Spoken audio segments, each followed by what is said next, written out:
Hey guys, Jeremy here, and today we're going to be taking a look at this jump starter and air compressor combo. They sent this to me so that I can show this to you. In this review, I'm going to show you all the features that are available on the jump starter and tire inflator, and then we're going to go out, show you how to hook it up to a vehicle and how to air up a tire. So first off, you do get the unit here, and this unit here can be used as a jump starter, a portable battery, or a tire inflator. And to work those different features, you're going to long press the power button. And when you long press the power button, you're going to get a large digital display. On this display, you're going to see the battery that is left. You're also going to see the PSI that's in the tire, and then you're going to be able to set the PSI to your desired PSI. And you're going to do that by using the mode button. So when you press this mode button, notice right up here, you got a vehicle, and then you press the mode, and we're going to go to 36 PSI on the vehicle. Then we're going to go down to a motorcycle tire, 35 PSI. Then a bicycle tire at 45 PSI, a basketball at 9 PSI. Notice these are all presets, but you can change them by simply using the plus and minus, and you're going to be changing them not a half pound at a time like the typical tire inflators, but you're going to be able to adjust that 1 pound at a time. So you're going to set it just like that. Go back to your mode button. And then if you wanted to change your PSI to a bar or a kPa, you're going to long press your mode, and then it's going to go to a bar, long press it again. You're going to go to the kPa, long press it again, and then we're back up to the PSI. You're going to be able to do this on all of your different features, your car, your motorcycle, your bicycle tire, and your ball tire. You can just interchange those between the PSI, kPa, and the bar. So that's what we have for the tire inflator.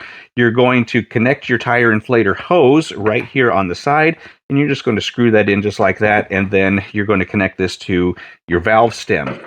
You get your jumper cables here. Now this unit here is a 2500 peak amp jump starter, so you're going to be able to jump start any gasoline engine up to 7.5 liters, and then any diesel engine up to 6.0 liters. So you're going to be able to start most vehicles, all passenger vehicles, and then some light trucks. And then you do also have a couple of different needles here, ball inflators, and some other inflatable toys like your armbands and things like that. If you was going to the beach or something, you got some inflators there for that.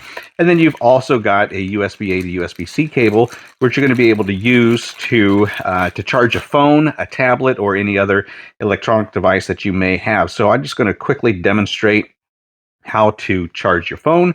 And you got your connectors right here. Right here on the device. They're not covered, so you're just going to plug that in. And do you have your phone with you? It's going to plug it in just like that. So you got a USB-A out, and then you've got a USB-C in and out. And I'll show you what that looks like here. So we're going to go ahead and power that on with a quick press, and then plug it in just to show you. That's how that's going to work, just like that. So you're going to get a charge to your phone in case you need to make an emergency text or an emergency phone call.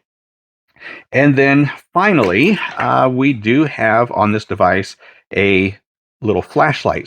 So on the top here, we do have our flashlight button, and we're just going to long press that to turn that on. And then we're going to get a flashlight, and then a quick press, and we're going to get an SOS. And another quick press, we're going to get a strobe. Another quick press, we're going to go back to flashlight. So it's just going to cycle around. To power that off, you're going to long press it, and then we're going to be good to go. So I think that's all the features that we need to look at here inside the garage. Now let's go out to the vehicle, and we're going to check our tire pressure and make sure that we have plenty of pressure in our vehicle tires. And then I'm going to show you how to connect this to a car battery the correct way and the incorrect way. So let's get outside and get this done. I apologize for my guinea fowl in the background, but that's just what they do. Anyways, we're going to check this tire pressure right here. It should be 35 PSI. To know what your correct tire pressure is, you don't necessarily want to look on the sidewall of your tire. You can, but the more accurate tire pressure is going to be on your driver's side door. Open it up. There's going to be a manufacturer sticker in there, and it's going to tell you your tire size and the recommended PSI in that tire. So I do know that these are a 35 PSI. So when we plug this in, the first thing that's going to show us here is the tire pressure that's in the tire. And then I'm also going to show you that I do have this preset at 35 PSI. And so we're going to see where we're at. We should be fairly close. And it's actually showing 42 PSI. Reason being because we've went from extreme cold weather now to some hot weather, and it's just kind of expanded a little bit. So what we're going to do is release some of that tire pressure, and then we're going to get it right at 35.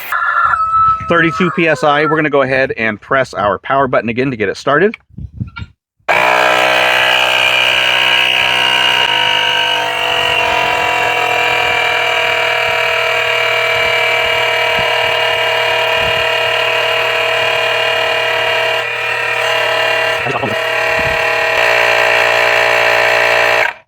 All right, so you notice it stayed at 35 PSI for a long time while it was continuing to inflate the tire.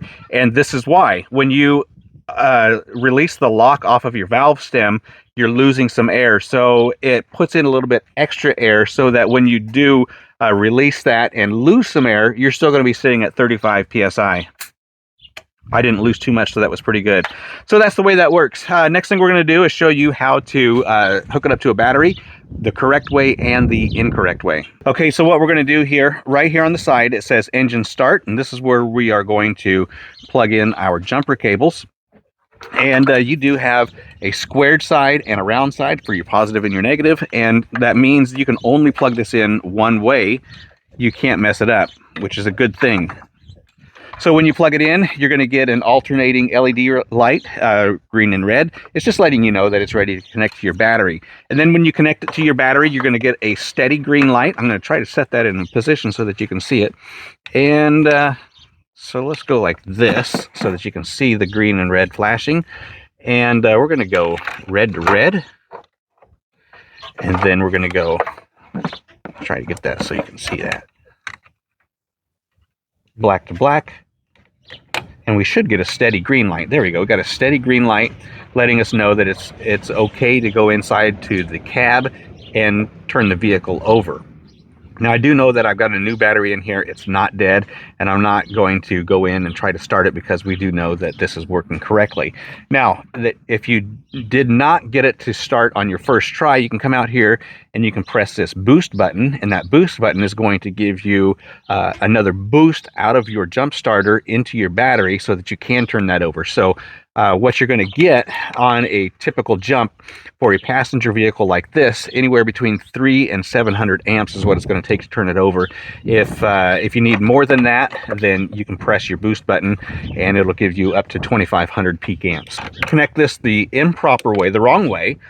I'm going to put my red on my black and my black on my red, and what I get is a steady red indicator light letting me know that it's not working correctly, and then I've also got a beep to let me know that things are not right. Now, it's not hurting the jumper and it's not hurting the battery, but it's not doing anything either. So you need to disconnect it completely and then just switch your battery cables to the correct terminals.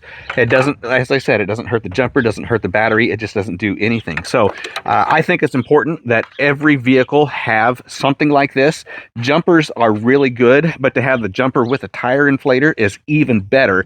And then putting a flashlight on top of that, if you happen to be stranded in the dark, you got light so that you can connect your battery.